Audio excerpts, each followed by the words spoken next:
Dr. Zakir, what is the second most important aspect of Islam that we should convey to the non-Muslims when giving dawah? After Tawheed, the second most important aspect of Islam is Risalat, talking about the last and final messenger, Prophet Muhammad, peace be upon him. The moment you prove to him about the existence of Allah subhanahu wa ta'ala, our shahada is, La ilaha illallah, Muhammad Rasulullah, there is no God but Allah, and Prophet Muhammad, peace be upon him, the messenger of Allah. So after you convince him about the oneness of Allah subhanahu wa ta'ala, take him away from shirk and idol worship, then you have to prove to him about the last and final messenger, Prophet Muhammad sallallahu alaihi wasallam. And I've given the talk on Muhammad sallallahu alaihi wasallam in the various religious scriptures. Time will not permit us to speak in detail. I'll just give a few references, not mention the quote, just the references. How to prove to the Jews and the Christians about Muhammad sallallahu alaihi wasallam.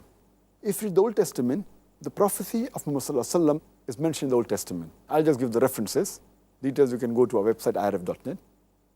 The prophecy of Muhammad sallallahu alaihi wasallam is mentioned in the book of Deuteronomy, chapter number 18, verse number 18. In the book of Deuteronomy, chapter number 18, verse number 19. In the book of Isaiah, chapter number 29, verse number 12. In Song of Solomon, chapter number 5, verse number 16. The name of Prophet Muhammad sallallahu alaihi wasallam is mentioned in the Old Testament, in the Song of Solomon, chapter number 5, verse number 16. He is also prophesied in the New Testament. There are many, I'll just mention the main ones. Prophet Muhammad sallallahu alaihi wasallam is prophesied in the Gospel of John, chapter number 14, verse number 16. In the Gospel of John, chapter number 15, verse number 26. In the Gospel of John, chapter number 16, verse number 7. In the Gospel of John, chapter number 16, verse number 12 to 14. And there are many prophecies. That's what the Quran says in Surah Araf, chapter number 7, verse number 157. They follow the unlettered prophet who is mentioned in the scripture, in the law and the gospel.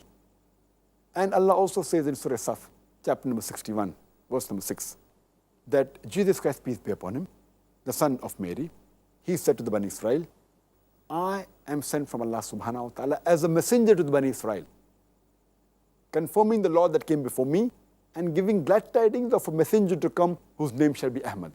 And we know Ahmad, peace be upon him, was another name of Muhammad sallallahu alaihi wasallam. Regarding how to convince the Hindus, which are the third largest religious people in the world, Hinduism. Numbers, first is Christianity, second is Islam, third is Hinduism, and following but naturally is Islam number one. Again, if you read the Hindu scriptures, there are hundreds of verses in various different Hindu scriptures which speak about Muhammad sallallahu alaihi wasallam. I'll just mention the main important one, I'll just give references. Muhammad sallallahu alaihi wasallam has been prophesied in Bhavishya Purana, Parva 3, Khanda 3, Adhyay 3, Shlokas 5 to 7. He's also prophesied in Bhavishya Purana, Parva 3, Khanda 3, Adhyay 3, Shlokas 10 to 27. He is prophesied in the Kuntap Sukta, which is Atharva Ved, book number 20, hymn number 127, verse number 1 to 14. He is prophesied in the Atharva Ved, book number 20, hymn number 21, verse number 6, as well as Atharva Ved, book number 20, hymn number 21, verse number 7. He is also prophesied in Rig Ved, book number 1, hymn number 53, verse number 9. And you can go on and on giving references. One important prophecy is the prophecy of Kalki Avatar, which is in the Kalki Purana, chapter number 2, verse number 5, verse number 7, verse number 9, verse number 11, verse number 15. And it gives details about the name of the father of Prophet Muhammad. It is mentioned as Vishnu Yash. If you translate it as servant of God, that's Abdullah, which is the name of the father of Muhammad sallallahu alaihi wasallam. His mother's name is given as Aminah. That is one who is peaceful. It's mentioned he'll be born in a city of peace, talking about Makkah.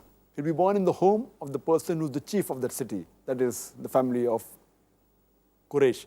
He'll have 4 close companions, talking about the Khulfa Rashidin. And on that angels will help him in the battlefield. The full talk I've given Muhammad sallallahu alaihi wasallam in the Hindu scriptures alone. So this was, in short, how you can convince. Then you can convince the Buddhists that Muhammad sallallahu alaihi wasallam mentioned the Buddhist scriptures, in the Parsi scriptures, and the other scriptures of the world. The first is Tawheed. Number 2 is Muhammad sallallahu alaihi wasallam.